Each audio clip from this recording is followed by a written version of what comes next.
Сәлем достар, сіздермен Ақнұр. Бүгін қатпарлы самса жасаудың өзіндік құпияларымен бөлісетін боламын. Бұл самсаның дәміне енді сөз жоқ. Қамыры болса қытырлақ әрі жұп-жұмсақ қатпарлы болып шығады. Оның өзіндік құпиялары бар. Міндетті түрде видеоны соңына дейін қарап, ұнаса лайк басып, каналыма тіркеліп кетуді ұмытпаңыздар. Ендеше самсамызды жасап бастайық. Бөлме температурасында тұрған суға тұз салып жақсылап араластырамын. Әрі қарай електен өткізе отырып, керегінше ұн салатын боламын. Ұнды бірден көбірек қып салып жіберген жоқпын. Азғантай ұн сеуіп алдым және сол електің ішіне жарты шай қасықтан төмен қопсытқыш салдым. Жарты шай қасық емес, одан азырақ болуы керек. Және де тағы да солай жарты шай қасықтан төмен қасықтың ұшымен ас содасын салып електен өткізіп жібердім. Енді осының барлығын араластырып, жұмсақ қамыр илетін боламын. Егер қамырыңыз қолыңызға жабысып жатса, електен өткізе отырып, ұн сеуіп, қамырыңызды илеп, жұп-жұмсақ дәл осындай қамыр жасап алыңыз. Мінекей менде осындай жұп-жұмсақ қамыр пайда болды.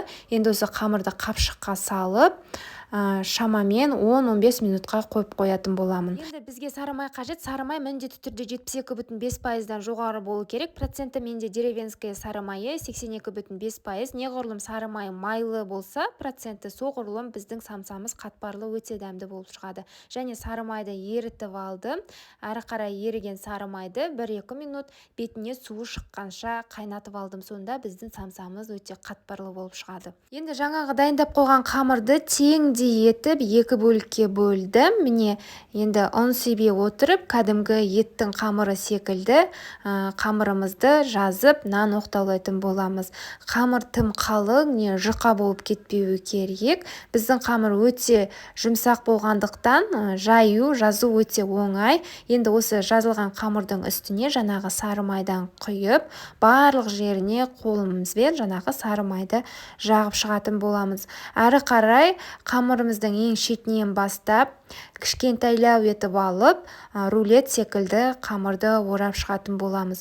Мінекей дәл осылай видеодағыдай қамырды орап алдық. Енді бұл қамырды қойып қоямыз. Келесі екінші қамырымызды дәл жаңағындай етіп жазып алатын боламыз. Міне екінші қамырды да жаздық. Қалған сары майды қамырымыздың үстіне теңдей етіп барлық жеріне жағып құйып шықтық.